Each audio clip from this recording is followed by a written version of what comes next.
आप सभी का स्वागत है एक और इंटरेस्टिंग मूवी में। सोचिए क्या होगा अगर मैं कहूं कि आपको एक ही दिन को बार बार रिपीट मोड लूप मोड पर जीना पड़े और आपकी मेमोरी बिल्कुल वैसी की वैसी बनी रहे, यानी सब कुछ आपको याद रहेगा। आज की हमारी कहानी इसी कॉन्सेप्ट पर है और यकीन मानिए ये बहुत ज़्यादा इंटरेस्टिंग होने वाली है। कहानी की शुरुआत 31 दिसंबर की रात को होती है, जहां पर रात का समय है और पूरी दुनिया में न्यू ईयर सेलिब्रेशन करने के लिए काउंटडाउन का इंतजार किया जा रहा होता है। यहीं पर हम टोए से मिलते हैं जो कि रोड पर काफ़ी गंदे तरीके से नाच रहा होता है और पार्टी को एंजॉय कर रहा है। दूसरे लोगों को परेशान भी कर रहा होता है और फिर अपने कपड़े उतार कर नंगा होकर नाचने लग जाता है और इतने में ही पुलिस वाले इसको धर दबोच लेते हैं। लेकिन इसके चेहरे पर बिल्कुल भी डर या घबराहट नहीं होती है। और जैसे ही घड़ी में टाइम शुरू होता है और जैसे ही 1200 बजते हैं, वैसे ही हम टॉय को देखते हैं। यह वापस से अपने घर में सोकर उठता है और आज भी डेट होती है 31 दिसंबर की। मतलब टॉय वापस सेम डे को सुबह सुबह जगाया भी है। खुश होता है, मानो पहले से इसको सब कुछ पता था कि ऐसा होने वाला है।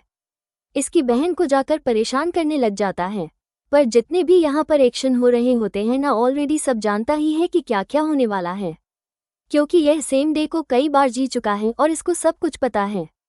अब बाहर डैड की हेल्प करता है और आगे क्या होने वाला है वो भी बता रहा होता है। किचन में जलने वाले खाने के बारे में बताता है, तो डैड जाकर उसको बंद करते हैं। रोज सेम चीजें रिपीट होती हैं इसके साथ। न्यूज़ में क्या आने वाला है सब कुछ टॉय जानता है। इसकी बहन तो हैरान होती है कि इसको पता कैसे चल रहा है कि न्यूज़ में ऐसा ऐसा बताएंगे ये लोग। अब टॉय सेम डे को बार बार जीकर बोर ना हो, इसलिए वो हमेशा कुछ नई नई स्किल ट्राई करता रहता है। जैसे कभी ड्राइवर बन जाता है, कभी फाइटर बन जाता है और कभी बैंड जॉय कर लेता है। लेकिन चीज़ें एक लिमिट तक ही ठीक लगती हैं। अगर हमारे साथ रेगुलर होने लग जाए तो इंसान उससे परेशान और बोर होने लग जाता है। तो टॉय का भी ऐसा ही था। वो अब रोज रिपीट कर करके बोर हो गया होता है कि वो आखिर करे तो करे क्या। इसने अपने फ्रेंड से जाकर शेयर की सारी बातें।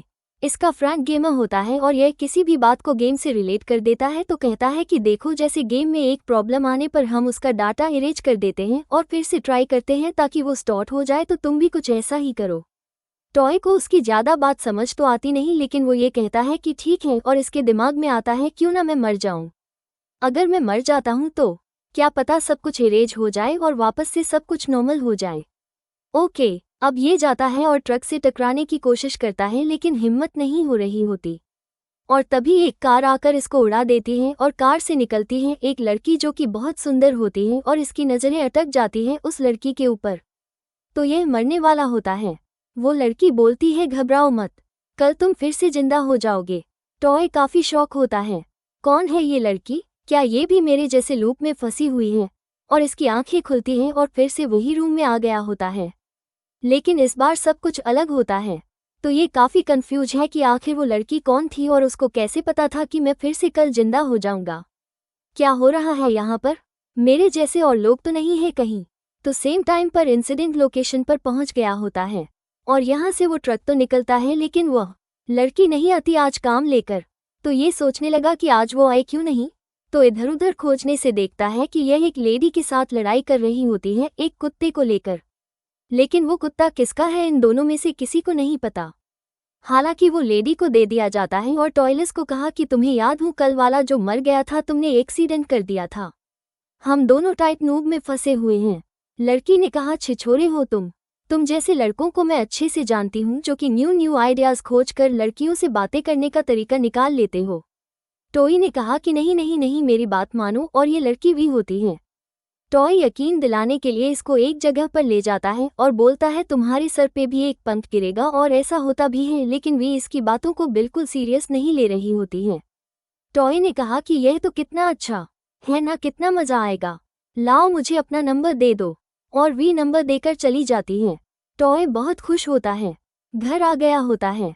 घर पे न्यू ईयर की तैयारियां हो रही होती हैं, क्योंकि रोज तो 31 दिसंबर ही होती है। टॉय नंबर को याद कर रहा होता है बहुत बुरी तरह से, क्योंकि कल तक इसके फ़ोन से नंबर इरेज हो जाएगा। सारी चीज़ें इरेज हो जाती हैं जो आज हैं, लेकिन बस टॉय की मेमोरी नहीं होती है। इसने काफ़ी हार्ड वर्क किया और अगले दिन नंबर याद कर लेता ही है। इसने जल्दी से वी को मैसेज करके एक जगह पर मिलने बुलाया होता है ताकि बातें कर सके। वी आती है और इसको बाहर से देखकर चली जाती है। अगले दिन फिर आती है क्योंकि यही रोज मैसेज करता है और रोज आए इसको बाहर से देखे और चली जाए और यही रोज वहां पर आकर उसका इंतजार किया करता था। मानो अब इसके पास एक नया काम धंधा मिल गया और जिससे पहले बोर हो रहा था ना सब करके अब इसके पास मस्त काम है लड़की का इंतजार करना बैठकर। बहुत दिन बीत जाते हैं और एक दिन वी डिसाइड करती है कि चलो मिल लेती हूँ और इससे आकर मिलती है और दोनों ने टाइम स्पेंड करना शुरू कर दिया। दोनों में दोस्ती हो जाती है और बस बहुत ही अच्छा लग रहा होता है। क्या मजा आ रहा होता है जिंदगी में, हमें बस यही चाहिए। अब रोज का ये सब लगा रहता है और फिर शाम को वापस से 1200 बजते ही सब कुछ इरेज हो जाता है और यह फिर लोग सुबह उठते हैं सेम डे को। बहुत अच्छा चल रहा होता है दोनों का और तभी एक दिन वी को एक इमरजेंसी कॉल आती है और इसको जाना पड़ जाता है। टॉय को समझ नहीं आता कि अचानक से भाग कहाँ गए। कुछ दिन बाद दोनों गैलेक्सी देखने आते हैं जहाँ से ऊपर के सितारे और आसमान को दिखाया जाता है। वहाँ से फिर दोनों डांस करने के लिए चले जाते हैं और दोनों रोज नई नई चीज़ों का एक्सपीरियंस लेने लग गए होते हैं साथ में, जो कि काफ़ी कूल और रोमांटिक भी होता है। टॉय अब इसको काफ़ी पसंद करने लग गया होता है और उसका स्केच बना रहा होता है। तब इसकी बहन आकर कहती है ये कौन है। टॉय बताता है कि मेरी फ्रेंड है। इसकी बहन समझ गई होती है और कहती है कि देखो मैं तुम्हें आइडिया दूंगी, अगर तुम वैसा करते हो तुम्हें अपना लेकर तुम उसका दिल जीत सकते हो। तुम्हें उसको इम्प्रेस करना होगा, तुम्हारे अंदर जो भी खासियत है ना उस चीज़ को एक्सप्रेस करो। अब मैं टॉय की बताऊं तो ये स्केच बहुत अच्छा बनाया करता था।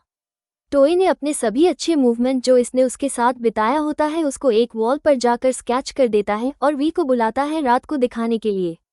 वी काफ़ी खुश होती है और दोनों की किस होने ही वाली थी कि तभी वी पीछे हट जाती है और तैयार नहीं है अभी इस चीज़ के लिए और तभी इमरजेंसी कॉल भी आ गई और फिर इसको भागना भी पड़ गया यहाँ से। उदास होकर टॉय घर वापस आ गया होता है और सारा गुस्से अपने डैड पर निकाल देता है। इनको लूजर कह रहा होता है जो सक्सेसफुल नहीं बन पाए, जॉब छोड़ दी और एक कॉफ़ी की दुकान चलाते हैं और गरीबी में जिंदगी जिताए हैं। फिर अपनी बहन को रोते हुए देखता है जो कि यह एंट्रेंस क्लियर नहीं कर पाई है। टोहे का मानना है कि यह सब डैड की वजह से हो रहा है। ये बताती है कि नहीं डैड ने नौकरी नहीं छोड़ी थी, उनको काम से निकाल दिया गया था। अब ये सुनकर टॉय को काफ़ी बुरा लगता है कि उसने खामखा अपने डैड को इतना उल्टा सीधा सुना दिया। डैड काफ़ी अकेले होते हैं, उनको भी ज़रूरत है किसी की जिसके साथ वो अपनी बातों को शेयर कर सके। सोशल मीडिया पर देखता ये है कि टॉय के स्केचेस को उन्होंने शेयर किया होता है और अपने बेटे पर काफ़ी प्राउड फील करते हैं, हमेशा उसकी तारीफ करते रहते हैं। अगले दिन जब टॉय उठता है तो इसने सब कुछ फिक्स करने का सोचा, इसीलिए वह सबसे पहले अपनी सिस्टर के एग्जाम में जाता है जहां पर उसको सपोर्ट करता है।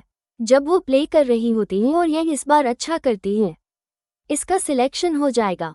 फिर अपने फ्रेंड से मिलता है जो कि इसे अपने अंकल से मिलवाता है। इसके अंकल ने कोई तो साइंस में से डिग्री कर रखी है जिसके अंदर इनको टाइम ट्रैवल टाइम लूप के बारे में पता होता है। ये बताते हैं कि देखो टाइम जो है ना गोले शक्ल की तरह होता है जो कैसे घूमता रहता है एक ही जगह पर। अगर तुम लोग इसको एस्केप करना चाहते हो, इससे निकलना चाहते हो ना, तो तुम्हें इससे तेज चलना पड़ेगा। हाथ अब टॉय को ये चीज़ ज़्यादा समझ तो आती नहीं है, जैसे कि मेरे को भी नहीं आई थी ना ही तुमको आई होगी। तो ये सोचता है कि ठीक है तो क्यों ना मैं एस्केप कर दूँ टाइम को।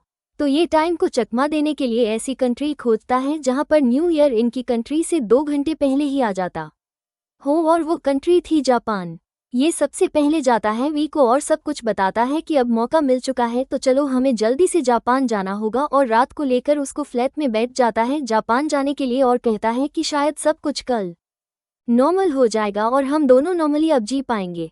लुक खत्म होने वाला है, लास्ट डे है हमारा। वी यह सुन के बाथरूम का बहाना बनाकर यहाँ से भाग पड़ती है तो ये बेचारा फिर से अकेले जापान पहुँच गया होता है।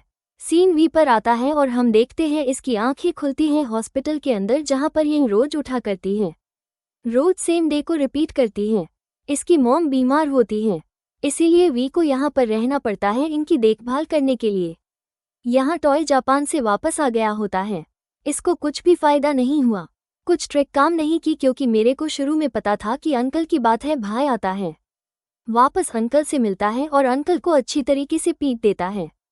इसी दौरान इसके हाथ में चोट लग जाती है और प्लास्टर करवाने के लिए हॉस्पिटल पहुंच जाता है और वहां पर यह वी को देखता है और वेट करने लग जाता है और हमें यहां पर पता चलता है कि जैसे ही घड़ी में 1100 बजते थे नावी की मदद की मौत हो जाती थी और यही वो इमरजेंसी कॉल हुआ करती थी हॉस्पिटल से, जिसको सुनकर रोज वी भागी भागी अपनी मदर के पास आया करती थी हॉस्पिटल के अंदर।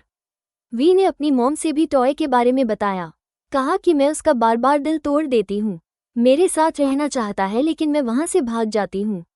मॉम लगेगी कि देखो मेरी लाइफ खत्म हो चुकी है, मैंने सब कुछ जी लिया है, इसलिए तुम अपनी लाइफ पे फोकस करो, तुम्हें अपनी लाइफ देखनी चाहिए, मैं हमेशा तुम्हारे साथ हूँ। और यह इसलिए लूप से बाहर नहीं निकलना चाहती थी, भाग रही थी क्योंकि अगर यह निकल जाएगी तो अपनी मदर से कभी नहीं मिल पाएगी, उनकी मौत हो चुकी होगी। ऐसे लूप में रह के ये रोज अपनी मदर से मिला करती थी। अब लूप से बाहर आने के लिए टॉय के फ्रेंड से मिलती है, जहां गेम खेलते हुए बी को कुछ आइडिया आता है। जल्दी से वो टॉय से मिलती है और बताती है कि मुझे एक रास्ता मिल गया और हमें यहाँ पर ये दिखाया जाता है कि इन सब की शुरुआत कैसे हुई थी।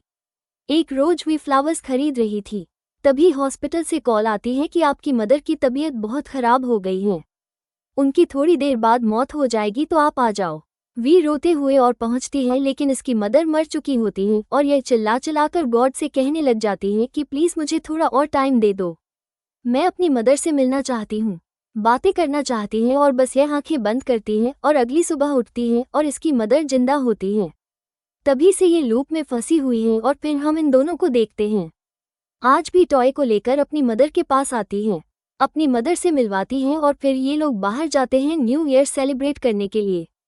काउंटडाउन शुरू होता है और इस बार जब 1200 बजते हैं तो ये दोनों वहीं खड़े रहते हैं, यानी कि रिसेट नहीं होते और अपनी रात को एंजॉय करते हैं क्योंकि अब सारी चीजें ठीक हो चुकी हैं और ये दोनों लूप से बाहर आ गए थे।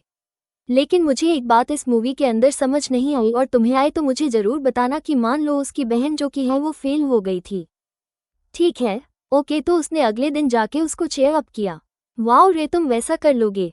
उसकी बहन ने अच्छा परफॉर्म किया, वो पास हो गई, फिर अगले दिन सब रिसेट हो गई, तो उसका फ़ायदा क्या हुआ? नहीं मतलब ऐसा नॉनसेंस सवाल है यार, लेकिन अजीब है थोड़ा, है ना? अगर तुम्हें वीडियो अच्छी लगे तो वीडियो को लाइक कर देना, चैनल को भी सब्सक्राइब कर देना। मिलता हूँ तब तक के लिए, बाय।